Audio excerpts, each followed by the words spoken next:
Welcome to According to Sam, folks. This is episode 327. Thank you for joining me today. I have a good podcast for you. Going to pick up right where I left off in the last podcast. We're going to get back into this Epstein stuff and the obvious cover up that is taking place. And, I have so much to share. I'm not going to be able to get to everything that I have prepped here. If I covered everything that I have prepped here, this podcast would probably be 3 hours, at least over 2 hours. So we'll probably pick this up and get back into this again on Friday. I think it's very important, and I have a lot that I want to share with you guys. So let's get right into it. So the way that the Trump administration has handled this, it has been very devastating to the Trump administration. There are wounds that Trump has now and that his administration has that are self-inflicted. This didn't need to happen this way. This was completely, it's like amateur hour at the White House on this issue, particularly. That Trump's doing a great job on many different issues, and I can go down the list where he's doing a great job, and we just did not need this self-inflicted wound, which this is. This is a self-inflicted wound. It's a severe wound, and we'll see how much damage it is going to cause. But the way this was handled was just handled very, very poorly. The Attorney General bringing these influencers to the White House. And I think it's significant that these influencers go to the White House to pick up these binders and not to the Department of Justice. Pam Bondi, the Attorney General, doesn't bring these people to the Department of Justice to get these files. And why are you giving these files to influencers anyway? And why are they laughing and smiling like this is some, joyous occasion when they get this binder and there's nothing new in it? There's tons of stuff that's still redacted. There's nothing in this, and it's completely anticlimactic. It's ridiculous. The file, it says on the cover of these binders, phase 1. Well, phase 1 leads you to believe that there's going to be a phase 2, and there's not going to be a phase 2. And there was no need to do this. This did more damage than it helped the Trump administration to give these binders to these influencers and act like you're coming clean with these Epstein files, whatever the files are. And there's nothing in there. And there's not going to be any more released. There is not going to be a phase 2. And what is going on here? Is someone trying to sabotage the Trump administration? Why did he allow this to happen at the White House? Which I think is significant that these people go to the White House and get these binders, not the DOJ. They're at the White House. So the president's in on it. Is it a case where they were planning on releasing more in a phase 2, but something happened and now there's not going to be a phase 2, and something has happened since this spectacle where these influencers are all laughing and celebrating, getting these binders that don't have anything in it? This was a self-inflicted wound. This was a unnecessary, thing that didn't need to happen. That is harming the Trump administration. That is going to be politically harmful to him, maybe even going into next year's midterms. Who knows? So he came out over the weekend and he addressed this and put out this long post on Truth Social. I'll read a little bit of it. He says a lot in here, and it's a long post. Let's read a little bit of this. What's going on with my boys? And the reason that he put out this post is because after, Pam Bondi said that there was no more, there was not going to be a phase 2. There was going to be no more on Epstein, that they were closing the case. He killed himself. He didn't. There's no client list. There's nothing to see here. We're done with this. And after that, Dan Bongino, who is the deputy FBI director, Dan Bongino, who came from the podcast world. He was a podcaster, and then came into the FBI and he also worked for Secret Service. So it's not like he just came from podcasting into the FBI. So he's been in government before, but he's the deputy attorney general or deputy FBI director now. And he was threatening to resign over this debacle with the Epstein files and how embarrassing it is to the Trump administration and to him. So that's what Trump is addressing here when he says, what's going on with my boys? He's talking about probably Kash Patel, who is the FBI director, and Bongino, who's the deputy FBI director. What's going on with my boys? And in some cases, gals, Bondi. They're all going after Attorney General Bondi. Also, in some cases, gals. So these are other women that are criticizing Bondi because people are saying that Bondi should step down. That somebody's got to pay for this. Somebody's got to pay for this. And Bondi was the one running around saying that the files are on my desk and we're reviewing them. We're going to release them. And they released a phase 1 and pretended like there was some big exposure in here and there was nothing. So people were saying somebody's got to pay. So Bondi's got to pay is what people were saying. So what's going on with my boys? In some cases, gals, they're all going after Attorney General Bondi, who is doing a fantastic job. We're on one team, MAGA, and I don't like what's happening. We have a perfect administration, the talk of the world, and selfish people are trying to hurt it all over a guy who never dies, Jeffrey Epstein. For years, it's Epstein over and over again. Why are we giving publicity to files written by Obama, Crooked Hillary, Comey, Brennan? I think it's very interesting. He mentions Comey and Brennan in there, the losers and criminals of the Biden administration, and losers and criminals from the Biden administration who conned the world with Russia hoax. I think it's very interesting that he puts that in there with the Russia hoax. The 51 intelligence agents, this goes back to Hunter Biden's laptop agents, and the laptop from hell is what it says.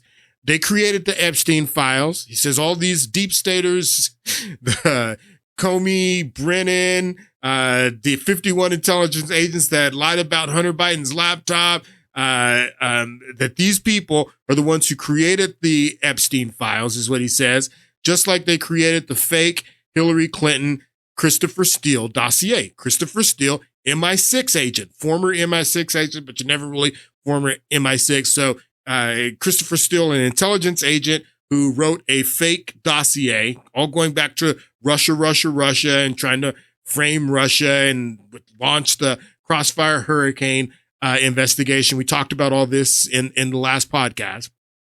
So Christie mentions Christopher Steele. He mentions John Brennan. He mentions Comey. He mentions Russia. He mentions the 51 intelligence agents and the laptop from hell. A lot in here. That they created the Epstein file is what he says. Just like they created the fake Hillary Clinton, Christopher Steele dossier that was used on me. And now my so-called friends, in quote, are playing right into their hands. Why didn't this is a good question that he asked here. Why didn't the radical left lunatics release the Epstein files? If there was something in there, on me in there, he's saying, why didn't Joe Biden release it? If there was something in there on me, why didn't they release it in 2016 when I was running against Hillary Clinton? It would have been the time to release it when they're releasing the Access Hollywood tape and all of that. They could have released the Epstein files. Why wouldn't they release the Epstein files back in 2016? So this he's asking, why didn't these radical left lunatics release the Epstein files if there was anything in there that could hurt the MAGA movement, meaning anything that can hurt me? Why didn't they use it? Why didn't they use it? Why didn't Biden use it? Why didn't Hillary Clinton use it? That's what he's asking. They haven't given up. And this is the rest of it. It's a really long post. Here it is right here. They haven't given up the JFK Martin Luther King files. So basically he says, I gave up the Martin Luther King files. I gave up the JFK files. They didn't give that stuff up. No matter how much success we've had securing the border, and then he goes into all of his successes. I'm not going to read all this. I have too much to share with you guys into going into all of this. But it's the Democrats, there's blood in the water for them. They've been looking for a way to fracture the MAGA movement for years. For years. Everyone's talked about how loyal Trump's supporters were and how you can't peel them off no matter what. And they've been looking for something that they can use to peel off Trump supporters, to fracture Trump's movement. And they smell blood in the water. They smell all these Democrats that didn't care about the Epstein files. They didn't care about Epstein's clients. They didn't care about the victims, that Epstein abused and his clients abused. They didn't care about any of that when Joe Biden was in office. But now that Trump is in office, they're all asking, and because they smell blood in the water, because this isn't about the victims. This isn't even about holding the clients accountable. This is about politics. We've been talking for months about how the Democratic Party was in shambles. Their approval rating is below 40%, and they can't raise money at the DNC, and they are having trouble with messaging and all these problems that Democrats are having, and they're losing. They're looking for something that they can use as a political weapon where they can harm the Trump administration and Trump's movement. And Trump administration, they gift wrapped it for them. They gift wrapped this weapon that they can use against Trump and his movement. They gift wrapped it with the way that they handled this. They gift wrapped it, this tool that these Democrats are now, they smell blood in the water and they want to use politically because they see that Trump is wounded. So all these Democrats, we'll get to Ro Khanna here in a moment. We'll get to that in a moment. But this is Representative Mark Vesey. He's out of Dallas.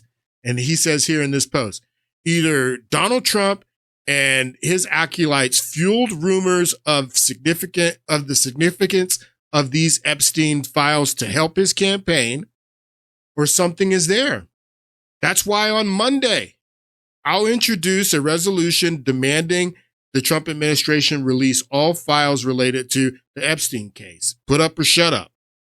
So he didn't file a motion or a resolution, introduce a resolution in Congress to release the Epstein files when Biden was president. But today on Monday, I don't know if he did release this or introduce this resolution, but he says on Monday, today, we're going to get the files. He didn't care about them when Biden was president. Didn't care about the victims. Didn't care about holding Jeffrey Epstein's clients accountable when Biden was. But now, because they smell blood in the water, it's political for them. And so he's going to introduce a resolution to get all the Epstein files. Ro Khanna, same thing. Ro Khanna, this is a post he put out over the weekend. Why are the Epstein files still hidden? Didn't care about them being hidden under Biden. Why are the Epstein files being hidden? Who are the rich and powerful being protected?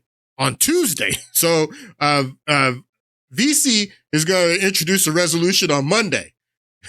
Ro Khanna, on Tuesday, I'm introducing an amendment to force a vote demanding full Epstein files released to the public. The speaker must call a vote and put every Congress member on record.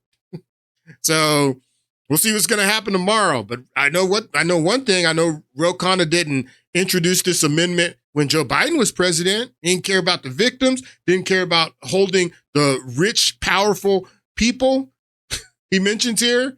He didn't care about holding them accountable when Joe Biden was president. But now he cares about holding the rich, powerful people accountable and getting the Epstein files because Trump. This is political.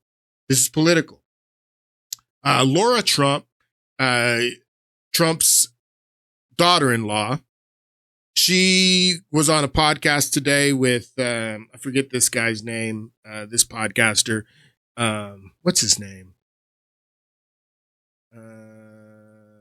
Anyway, it doesn't matter. But Benny, this is the Benny show. Benny. Anyway, Laura Trump was on the show with Benny today, and this is what she said. It made a bit of news. I believe that there will probably be more coming on this, and I believe anything that they are able to release that doesn't, damage any witnesses or anyone underage or anything like that. I believe they'll probably try to get out sooner rather than later because they hear it and they understand it. So after the controversy and people are coming out and saying that, well, Laura Trump's saying that there is going to be more coming out. Why? You're not going to be able to put out anything that's going to incriminate anybody.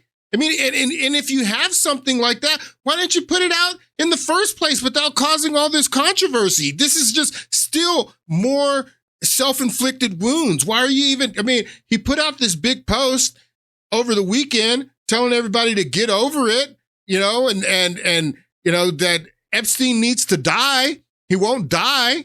So why would you come out with more stuff now after you've created all this controversy? And because it looks like you are reacting to the controversy, that you're not being proactive, you're being reactive. If you had something, whatever this stuff that Laura Trump is talking about now, if you had that, you should have put it out at first. There's obvious a cover-up going on, people.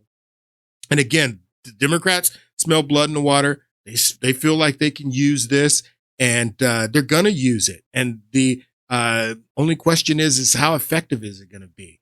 Ted Lieu. I talked about the Epstein files during the Biden administration. I talked about him during the Biden administration. What did you talk about during the Biden administration? And why is he saying this? Because everybody is criticizing. When Ro Khanna put this post out over the weekend saying, I'm going to introduce an amendment, to get everybody to vote. People were like, well, why didn't you do that during the Biden administration, bro? What's going on now? Why is this so important now? So that's why Ted Lieu, another Democrat, is saying, well, I talked about it during the Biden administration. Oh, yeah, you talked about it? What'd you do? Did you introduce any resolutions or amendments to force Biden to put it out? No. I talked about the Epstein files during the Biden administration, and I'm talking about the Epstein files during the Trump administration. All the Epstein files need to be released and let the chips fall where they may. What is the Department of Justice hiding from the American people? Well, what was Merrick Garland hiding from the American people? You only care about it now that Pam Bondi is Attorney General? I talked about it during the Biden administration. No, this is political for them. Just like they will use anything. They use COVID for politics. Last week they were using dead kids in Texas for politics and grandstanding on the bodies of these dead children before they were even cold. These people don't care about anything but power. So they see this as a means to get power. So that's all they care about. This is a left-wing influencer. She comes out and admits what the objective is here. Don't care about the victims. We don't care about holding the rich, powerful people accountable. We care how we can use this as a wedge issue to divide MAGA. Listen to her. This Epstein file debacle, you want to talk about a perfect wedge issue? Wedge issue. I have been nonstop on Twitter the last couple days following this like a hawk, everything that's been happening with Trump and the Epstein files. For the first time ever, Trump got ratioed on his own fake social media platform. That has never happened before. I have never seen his own supporters actually try to hold him accountable and be mad. And of course, you got the typical dick riders and MAGA influencers that are like, oh, nothing to see here. He's amazing. Move on. But I'm talking about like regular people. This is what we would call a perfect political opportunity for the Democrats to create a wedge. Perfect political opportunity for the Democrats to create a wedge. That's what it's about with them. This is another Democrat strategist. Take a listen to what he says. I do think that Trump risks having his image as a tribune of sort of the everyday American being risked here, because we are seeing him, what looks like to his own supporters, protecting wealthy billionaires. And that's sort of a piece with how his opponents, Democrats, would describe the big, beautiful bill as it's enacted into law. Listen to him. Billionaires, that gives them tax cuts, that it cuts Medicaid, impacts rural hospitals. And so you have kind of a grand narrative that could be strung together ahead of the midterms that really... A grand narrative that can be strung together. We can string together this grand narrative about how Trump protects billionaires. He cuts their taxes and he protects them in the Epstein files. That if we can string together how he cut the billionaires' taxes and he protects them in the Epstein files, this is a grand narrative that we can capitalize on. Listen to what he says. Trump and Republicans back. Democrats can connect those dots and start making the bigger thematic case. That sounds very similar to what you just said, Adam. I think that could be wildly successful for them. At the same time, who is doing that? How are they going to execute that? I think we haven't seen Democrats use those moments and use those openings effectively just yet. However, there is a groundwork being laid here in some of these sort of intrinsically tied narratives. Narratives. It's all about the narratives. It's all about the narratives, how we can use this for the narratives. And again, the Trump administration gift wrapped this for them. They gift wrapped it. The way this was handled is just completely ridiculous. Completely ridiculous. Even had Elmo asking for the files. So I guess someone hacked the Elmo account. And it says, release the files, real Donald Trump, you child effer. So this was on The View this morning, and they got into the discussion about the Epstein files. And I got a couple of clips from The View. I want you to listen to Alyssa here. I think this is the biggest fracture in MAGA that we've seen to date, but I actually think that people well beyond Trump followers care about this. They want to understand what happened with Jeffrey Epstein and what the government knows. And what I think is interesting is Pam Bondi did not release that memo last week, basically saying there's nothing to see here, there's no client list. I'm confident saying without the White House's knowledge. And the way that this would work is the White House would at minimum be tipped off that this information is going out. And the president of the United States, if he wanted to do what his base is asking for and release any remaining evidence that there is about Jeffrey Epstein, he would have the authority to say, no, Pam, release it all. So then enter Dan Bongino, the deputy FBI director, who's threatening reportedly to resign over this. He's misreading the room. Pam Bondi is doing what Donald Trump wanted her to do. And the two things that stand out to me are this. I think that's pretty obvious. I think that what Alyssa is saying here is pretty obvious. There's sort of this thought that maybe... And remember, she worked in the first Trump administration. She was a aide of Vice President Pence. Is somehow implicated, and that's why we're not getting this information. But all of this existed for the entirety of the Biden administration. So the idea that if there was damning evidence about a former and potentially future president engaging in the worst crimes, I would think that would have come out. Yeah. The second that stands out to me is... Again, she's saying what everybody's been saying. If there's incriminating stuff about Donald Trump in the Epstein files, why didn't Biden use it? Why didn't Clinton use it under the Obama administration? I mean, you look at all the things that Obama did do. We just talked about some of it in the last podcast, but Trump talks about it in his post. The whole Crossfire Hurricane investigation and accusing him of being in cahoots with Russia. Why wouldn't they have? Why would they have to make up the fake Christopher Steele, MI6 Christopher Steele dossier if they had something from Epstein? Why would they need to make up the fake Christopher? Because they wanted the fake Christopher Steele dossier was to tie Trump to Russia, and to tie Trump to Russia so they can cover up all this stuff.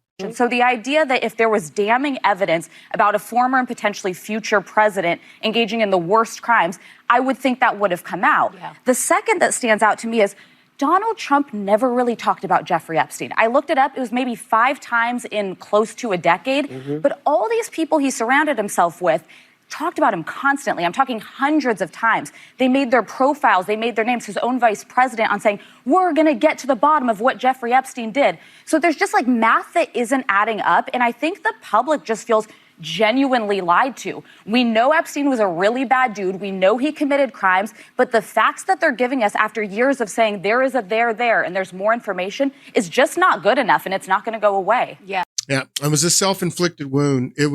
And many of those people who she's talking about, like Kash Patel or Bongino on their podcast and Kash Patel on podcast, that was before they got in there. I mean, yes, they were speculating and saying, we're going to get in there, we're going to see what it is. But once they got in, who knows, what they uncovered. And they're definitely lying. There's definitely a cover-up.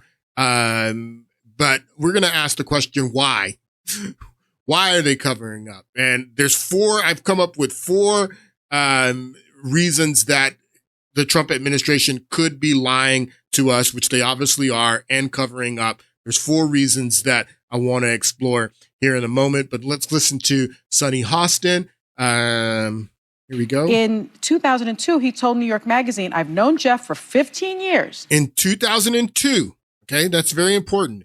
This is in 2002 in the New York Magazine. Trump gives this interview where he says this about Jeffrey Epstein. 2002, you have to understand that date. So now he's calling his supporters selfish. He's trying to make this go away. Yet in 2002, he told New York Magazine, I've known Jeff for 15 years. He's a terrific guy. He's a lot of fun to be with. It is even said that he likes beautiful women as much as I do. And many of them are on the younger side. Yeah, ill, right? So he said that. And then also what Pam Bondi didn't release because it's already been released, Trump's name is on the logs, the passenger logs of Epstein's aircraft at least 7 times. That's already been made public. I mean, of course, Trump is denying any, There's tons of people on the flight logs. But all of that information is out there. Why not just put it to rest and say, release the list? All right, so that's 2002. So she's talking about 2002. This interview where Trump says that in 2002 and that Trump's on the flight logs, like everybody's on the flight logs. Even Whoopi Goldberg's going to say tons of people on the flight logs. That don't mean nothing. When they did do that, when they said, we've looked and there's nothing there, they didn't believe it. Nobody wanted to believe it. They said, no, that's why when we get in, we're going to release them. Well, you got in there and there wasn't anything there that nobody knew. Everybody knew what was already there because that's the information. I don't think there's a list. I don't believe there's a list. I don't believe there's a list. I do think that lots of people have been on that plane. Lots of people have been on Jeffrey Epstein's plane. There is from what I've read, there is no indication that they were ever at the island. Not Jeffrey, but all the people in the flight logs. So this is listen to what Whoopi's saying. She's saying just because you're on the flight logs doesn't mean that you went to the island. That there's tons of people that were on the flight logs that flew on the plane that didn't go to the island is what she's saying. So what Whoopi is doing is, because Sunny Hostin comes out and reads this quote from this interview that Trump gave in 2002 and then says that Trump's on the flight logs. So she's trying to insinuate that means something, that Trump was on the flight logs and that he gave this quote in this interview in 2002. And on the flight logs part, Whoopi Goldberg is pouring cold water on that part. And then Sunny Hostin, because they have earpieces on. So she's read this quote from 2002, and they have lawyers that are sitting there because these people have been sued so many times. They have to make sure they have legal in there, make sure that these women don't say something stupid that is going to get them sued. So they tell Sunny Hostin in her ear that she has to clarify that the 2002 statement in that article was before Jeffrey Epstein was arrested in 2005. So Whoopi Goldberg is pouring cold water on the statement that Trump's in the flight logs. She's basically saying that didn't mean anything because he was on the flight logs. Tons of people on the flight logs. That didn't mean they went that doesn't mean they went to the island. And then after getting the note from legal in her ear, Sunny Hostin has to come back and correct herself about the other statement that she made trying to incriminate Trump about this article in 2002. And she corrects the record and says that was before. Just going to see it here. That was before Epstein was arrested for the first time in 2005. I do think that lots of people have been on that plane. Lots of people have been on Jeffrey Epstein's plane. There is no, from what I've read, there is no indication that they were ever at the island. Not Jeffrey, but all the people in the flight logs. It doesn't say these people were flown to the island. It just says they were on the plane. So what we're seeing, they're saying, well, now it's Hillary and Obama. Now they put the list out. Yeah. They should just say, listen, this is what it is. And there's no. They should just say there's no list. By the way, I do want to mention that would require them. So she's trying to cut in. By the way, I do want to mention. So she got the legal in her ear telling her that you need to clarify that statement that you made from Trump in 2002. That was before Jeffrey Epstein was arrested. When the base sees that Pam Bondi, who they believe in, suddenly says, well, no, there's nothing there. They're like, well, wait a minute. You said, because we put our belief in you. And once that crack begins, other cracks start showing the up. trust in the government. I just want to mention that after Epstein's arrest, Trump said, I wasn't a fan. I had a falling out with him a long time ago. So she has to clarify that Trump said after he was arrested in 2005, and I wasn't a fan, and Trump had already had a falling out with Jeffrey Epstein in 2004. So the quote that she reads from the articles in 2002, Trump and Epstein have a falling out in 2004, 2 years later, and then in 2005, Epstein is arrested. Trump said, I wasn't a fan. I had a falling out with him a long time ago. Yeah, I mean that, and maybe they did. So Whoopi pours cold water on her, little accusation that Trump's on the flight logs. That didn't matter. And she has to come out and correct herself on her trying to implicate Trump with the quote from the 2002 article that Jeffrey Epstein wasn't arrested for the first time until 2005, and Trump and Epstein had a falling out in 2004. So the Trump administration is lying to us, without a doubt. They're lying to us. And there may be there are several reasons that I've come up with, 4 reasons that I've come up with that the Trump administration is lying to us, but they're definitely lying to us. And one reason could be that there's a national security risk, that there's something in these files that is a national security risk, and the Trump administration cannot release them.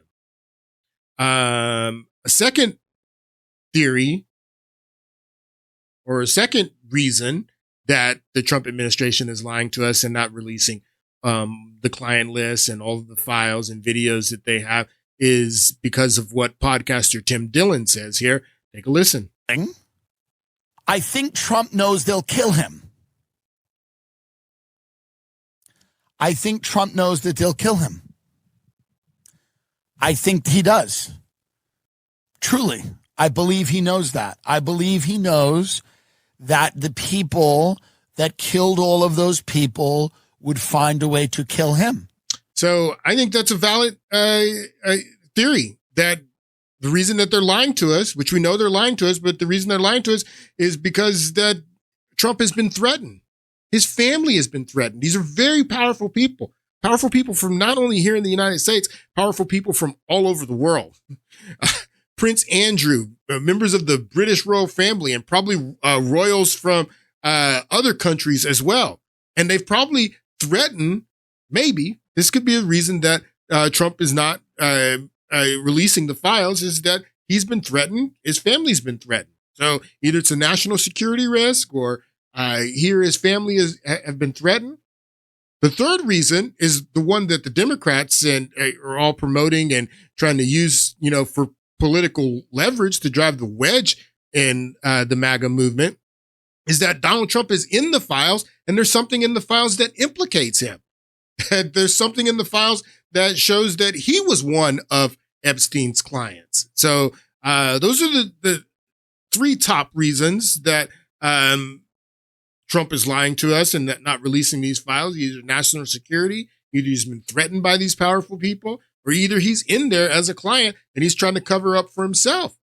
But there's a fourth reason, and this fourth reason has to be explored. It has to be considered if you understand Trump, if you know who this guy has been for decades. If you read The Art of the Deal, you have to consider this fourth reason that the Trump administration is lying to us and not releasing these files.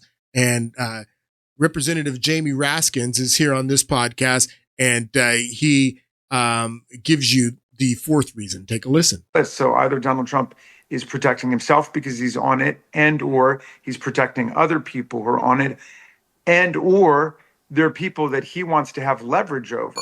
You know, Donald Trump, as we've seen over the last half year, is all about leverage. Donald Trump is all about leverage. If you know who Donald Trump has been his entire life, if you read The Art of the Deal, if The Art of the Deal could be summed up into one word, that one word would be leverage. And these are very, very powerful people from all over the world. Like I said, I was thinking about this, you know, people like Prince Andrews, and Prince Andrews probably not the only member of the royal family who was one of the clients. And like I was telling you in the last podcast, Epstein is not the only, you know, person who, you know, services people that are into this kind of stuff. We're going to get more into that in the next podcast. But these are very, very rich and powerful people, you know, who participate in this world. And some of them are not Americans. Some of them are not subject to the American judicial system. So Donald Trump puts this information out, exposes these people, and what's going to happen? These are very rich and powerful people. And so he sees this as this possibility. He sees this as as leverage that he can hold over these rich and powerful people. And he sees it as more valuable to use it as leverage against them rather than putting it out and nothing really happened, and you get nothing for exposing these people. So I think that those are the four main reasons that we have to consider in why the Trump administration is lying to us and not putting out all the information on Epstein clients. And, you know, I think that the last one, the one that he wants to have leverage over these people, it most definitely needs to be explored, but all of them needs to be explored. I mean, Trump could have been threatened. His family could have been threatened. I don't believe that Trump is in the files and that there's something incriminating in these files on Trump, because if that's the case, then why didn't Clinton or Obama, when he was running against Clinton, why didn't he put it out? Why didn't Biden put it out? So I don't think that's necessarily credible. National security, the national security risk, that's something that could be, because again, these are powerful people from all over the world.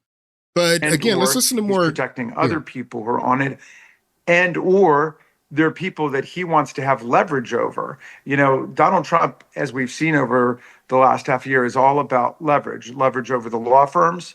I'm going to hold executive orders against you. I'm going to prevent you from going into federal government buildings or getting federal security clearance unless you do X, Y, or Z. I'm going to lord it over Harvard University and Columbia University and all other colleges unless you do X, Y, or Z. And so, you know, if he's not on there, or maybe he is, but in any event, if there's other people on there and he thinks he can use this against them, that's another possibility. But in any event, there is a very compelling public interest now in just coming clean and releasing these documents. So leverage, he wants to use it as leverage over these people. And again, that is a possibility. Now, I do believe that, and not only do I believe, I know that they're lying to us. They're lying to us. And one of the things they're lying to us about is about the video. Pam Bondi was asked in that, where I guess it was I don't know if it was a press conference. I guess it was, they were sitting down at the table there, and the media was in the room asking them questions, and they asked questions about the video. And she says, well, all the video was child pornography that Jeffrey Epstein had downloaded. And I don't believe that for 1 minute. Jeffrey Epstein, his house, and I'm sure the island as well, had cameras all over it. This was one of the people who accused Jeffrey Epstein of sexual assault. And she testifies that she was in one of Jeffrey Epstein's homes and she saw the cameras. She saw the monitors that Jeffrey Epstein had of the bathroom, of the bedroom. So he's recording these activities. There's video of his clients. I guarantee you there's video of his clients. Take a listen to this report. Country, one of Jeffrey Epstein's accusers is providing chilling new insight into his alleged sex trafficking operation. Maria Farmer says Epstein sexually assaulted her more than 20 years ago. She filed a lawsuit against the Epstein estate just 6 days ago. In her first TV interview, Farmer alleged that Epstein had extensive surveillance inside his home, including tiny pinhole cameras. He showed you cameras throughout the house. The main thing he did when I walked in, and I thought was interesting, he showed me where the men monitoring everything were. So if you're facing the house, there's a window on the right that's barred. That's the room, the media room is what he called it. Yeah. And so there was a door that looked like an invisible door with all this limestone and everything, and you push it and you go in. And I saw all the cameras.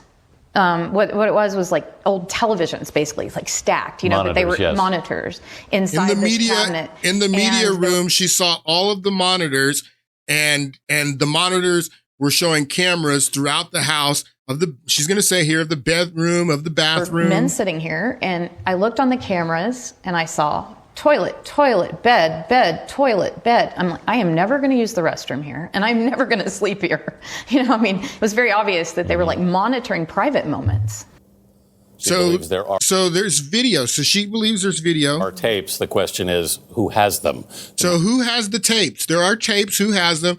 Pam Bondi said last week that the only tapes she has are of pornography child pornography that Jeffrey Epstein had downloaded. So they're lying to us. That's not true. So they have the videotape of these powerful people. What better way to leverage these people than with videotape of their activities? So when Farmer was assaulted by Jeffrey Epstein, she was assaulted in Les Wexler's house. Who is Les Wexler? Les Wexler is the co-founder and chairman of Bath and Body Works, which is formerly Limited Brands. He created all of these stores that used to be in the malls, Limited. He owned Victoria's Secrets for a while. Bath and Body Works is his store. I think Bath and Body Works closed down though. But that's who Wexler is. He got rich, creating all of these stores that were in the malls, Limited, Bath and Body Works, Victoria's Secrets, and others. And he's a billionaire. He's a billionaire who allowed Jeffrey Epstein to manage his money. Wexler retained Jeffrey Epstein as his financial manager from 1987 to 2007. Jeffrey Epstein was arrested first time in 2005. So Jeffrey Epstein was managing Wexler's money 2 years after he was arrested for the first time. So, and Jeffrey Epstein had access to many of his homes, and Maria Farmer says that when Epstein assaulted her, it was in Wexler's home.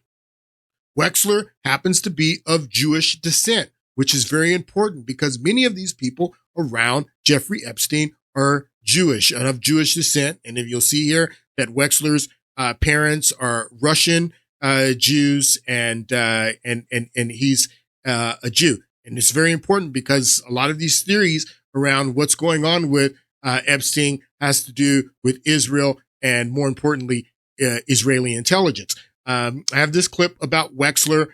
Take a listen. Victoria's Secret billionaire Leslie Wexner is under new scrutiny over his relationship with wealthy sex offender Jeffrey Epstein.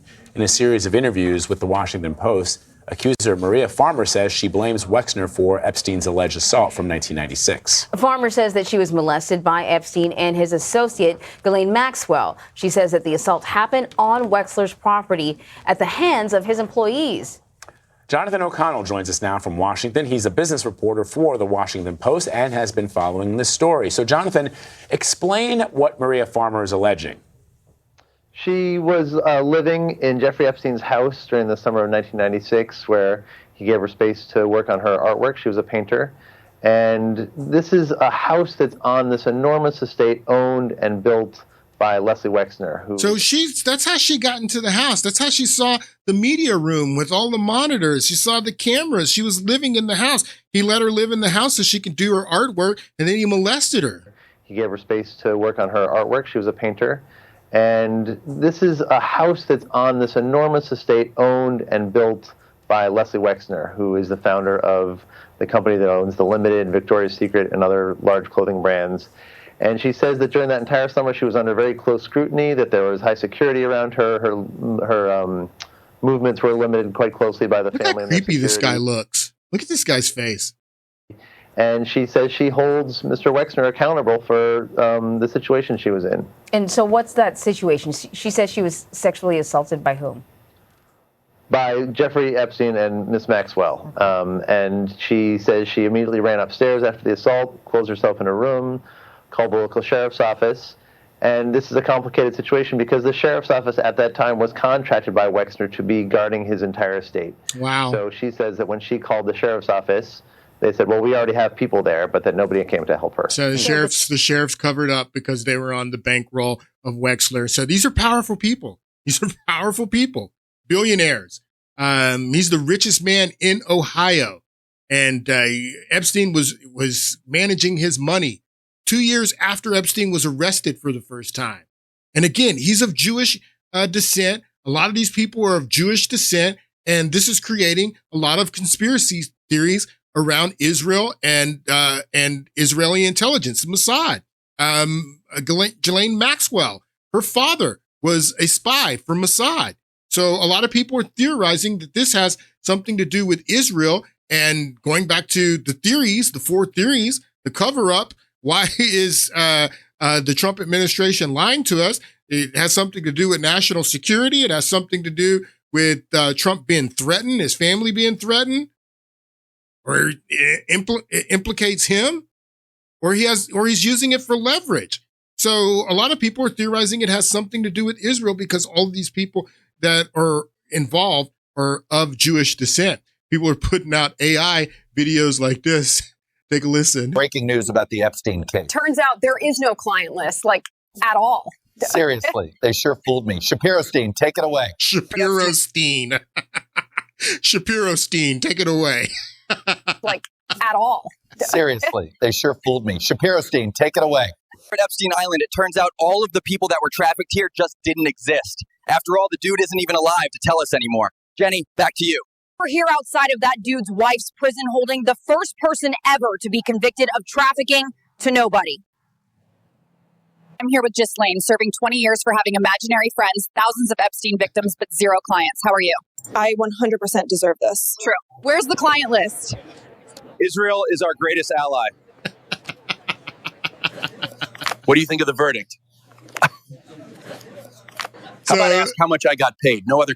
So everybody's saying it has something to do with Israel and that Trump is covering up for Israel, and Epstein was an agent of Mossad, who is Israeli intelligence. Tucker Carlson spoke at the Turning Point event over the weekend. He comes right out and says it. Take a listen. Not acceptable. And I think the real answer is Jeffrey Epstein was working on behalf of intel services, probably not American. And we have every right to ask, on whose behalf was he working? How does a guy go from being a math teacher at the Dalton School in the late 70s with no college degree to having multiple airplanes, a private island, and the largest residential house in Manhattan? Where did all the money come from? People like Wexler. People like this. This is where the money came from. People like this, Tucker. And no one has ever gotten to the bottom of that because no one has ever tried. And moreover, it's extremely obvious to anyone who watches that this guy had direct connections to a foreign government. Now, no one's allowed to say that that foreign government is Israel because we have been somehow cowed into thinking that that. Listen to the applause. Listen to the applause when he says that the former government that Epstein was connected to was Israel. Everyone believes this. I had direct connections to a foreign government. Now, no one's allowed to say that that foreign government is Israel because we have been somehow cowed into thinking that that's naughty. There is nothing wrong with saying that. There is nothing hateful about saying that. There's nothing anti-Semitic about saying. There's nothing even anti-Israel about saying that. I've spent my entire life pretty much in Washington, where I knew and loved a number of people, including one very close person who worked at CIA. That has never prohibited me from saying, I think the CIA has done some horrible things, murdered a bunch of people, participated in the murder of the US president. Absolutely. I think that it's hilarious, the people that think that Mossad intelligence, Israeli intelligence, Mossad are bad actors, but CIA is not a bad actor. MI6 isn't a bad actor. I mean, come on. And that's, I think that that's the thing that people are missing by just focusing on Mossad and thinking that this was just a Mossad operation. It would have been impossible for Mossad to do this operation with Jeffrey Epstein in the United States without CIA knowing about it. And, you know, it being a larger intelligence operation. This is Tucker Carlson in a sit down interview that he did with Turning Point. It goes a little bit further into this. Take a listen. Well, as we're recording this, Dan Bongino is threatening to resign if Pam Bondi does not resign as AG. What does that tell us, in your opinion? Well, it tells us that Dan Bongino got shafted, completely shafted. And I'm saying this as a friend of his and someone who respects and likes him, but also just as an observer, an informed observer of it. So Pam Bondi, who's, by the way, I don't hate Pam Bondi. She's a totally nice person. If she was here, you would enjoy, I don't know if you know her, but she's a very nice person. I'm not against Pam Bondi in the slightest. But the fact is, she got on television on Fox News and started saying stuff like, I've got the client list on my desk. And actually, no, you don't. And I've got thousands of videos of Epstein having sex with kids. Well, actually, no, you don't. Most of the material was commercial porn taken off his computer. Like, that's just not true. Why did she say that? Probably because she's insecure and she's trying to please the audience, I would expect. Do you think Dan is upset because his integrity is being questioned now over her mistakes? Oh, my gosh. So you're Dan and you're a media figure and you've got one of the biggest podcasts in the country and you're making tons of money and you're having a great time, which he was. You just built this brand new studio in Florida. You work with your wife, who you really like, which she does. And you get the call saying you'd be deputy FBI director. And you're like, I love Donald Trump. I love this country. I will, cut my pay by, into a tenth of what it was. And I will leave my house and move to D.C., which is a kind of prison sentence itself. And I will do this because I love the president. I love the country. And you're there a few months. And all of a sudden, everybody thinks you're covering up Epstein's crimes. And it kind of wrecks Dan's career. Like, he can't go back. It's going to be very hard at this point. I mean, things may change, but as of today, pretty hard for Dan to go back to his podcast audience and be like, I'm telling you the truth, when they all think that he's covering up for Epstein. Who did that? Pam Bondi did that. And I don't know that she did it on purpose. I'm assuming not. I don't think she's a mean person. I've never gotten that sense. But for whatever reason, she went out there and said things that were not true, that she could not back up. And then they issued this memo thinking that it would clear everything up. That was embarrassing. And I guess they're just so dumb, they didn't realize that if you tell everybody you have the tapes of these crimes and then you issue a memo saying you're not going to prosecute anybody for the crimes, what are you saying? I'm covering up for the perpetrators of these crimes. Duh. They have no one with an IQ over 80 over there to read the memos? Are you kidding? I swear. I'm not exactly sure how that happened, but I do know that it leaves a guy like Dan in a horrible position. Yeah. And he loves Trump. And I don't think Trump had any knowledge of any of this at the detail level. And so he doesn't, what do you do if you're Dan Bongino? I feel for him. What is Trump going to do? I don't know. I do think that I think they know that they have to do something. I think it's absolutely fair to ask, to what extent was Epstein involved in a foreign intelligence operation on our soil? This is our country. This country doesn't belong to any foreign country. Okay, this is our country. I was born here. I pay taxes here. So if some foreign country, I don't care if you claim it's our ally or not, is running an intel operation on my soil, I have a right to know what that was. And don't make me feel like I'm some kind of Nazi for asking. So he's, again, insinuating that that Epstein was a agent of Mossad That's why he's saying a foreign country. Again, 4 reasons: either national security, Trump was threatened, Trump is in there, or he's using it as leverage. And so he's theorizing that Epstein, again, was a member of Mossad, of Israeli intelligence, which, again, there would be no way that Israeli intelligence would be able to run an operation like that in the United States, even at the Epstein Island in the Virgin Islands, right off of the coast of the United States, without the CIA knowing about it. It would be impossible. So the former prime minister of Israel, Naftali Bennett, he put out a post, basically responding to Tucker Carlson and the accusations that Tucker Carlson made over the weekend. And this is Prime Minister's post that he put out, I think today. It says, as a former Israeli prime minister, with the Mossad having to report directly to me, I say to you with 100% certainty, the accusations that Jeffrey Epstein was somehow worked for Israeli or worked for Israel or the Mossad running a blackmail ring is categorically and totally false, is what he says. And he goes on to say Epstein's conduct is both criminal and despicable. He said this is a former prime minister of Israel saying, look, this is totally false that Epstein worked for us or that he worked for Mossad.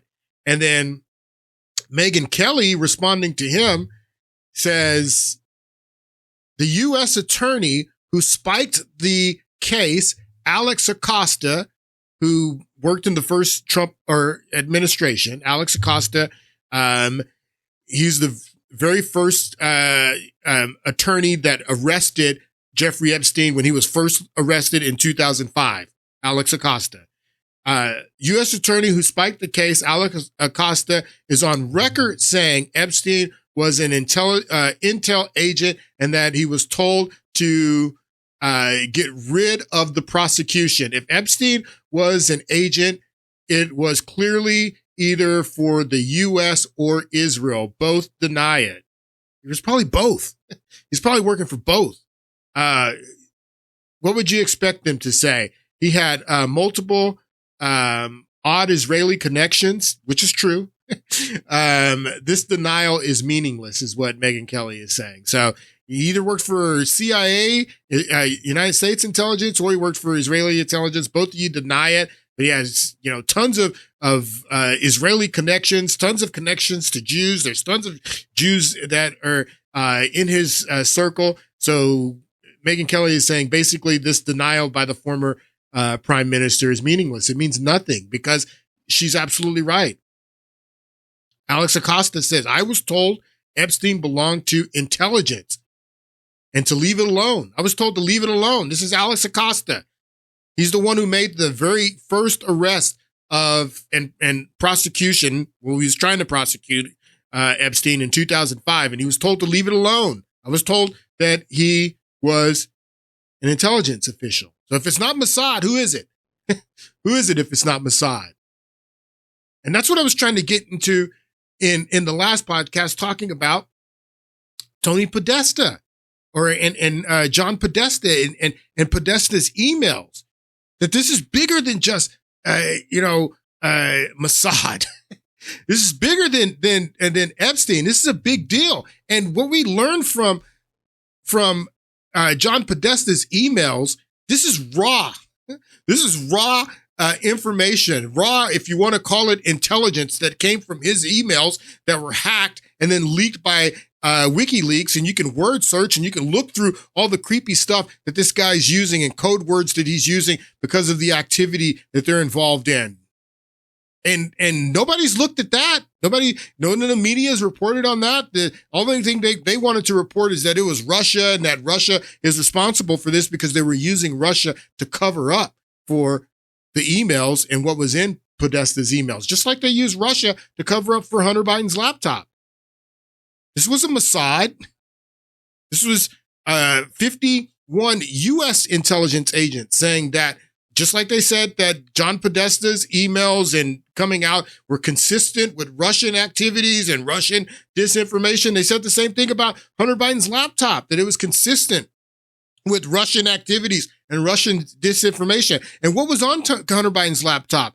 Tons of sexual deviance, tons of stuff that they told us that was Russian disinformation, and it wasn't Hunter Biden's laptop, and there was no proof of it until it was used to convict Hunter Biden. And then they used the laptop to convict Hunter Biden, and it came out that the laptop was not Russian disinformation, that it was actual his laptop. And again, just like the Podesta emails that are raw, that it's not being filtered through any agency. We don't have to wait for the Trump administration or the DOJ to release this stuff. WikiLeaks released it. They released everything. And just like Podesta's emails, Hunter Biden's laptop, he took it to the computer repair store. I mean, this is his laptop. It's the information on the laptop is raw. It doesn't have to be filtered through any agent. We see what's on the laptop, and there's tons of stuff that we know that's on the laptop now that we know that the laptop is authentic. This is his contacts, Hunter Biden's contacts. He has his father in the contacts listed as Pedo Peter. Why would Hunter Biden call his father, former President Joe Biden, Pedo Peter in his contacts? Now that we know that the laptop is authentic, we should be asking this question. We should be asking questions about Ashley Biden's diary and all the stuff in there.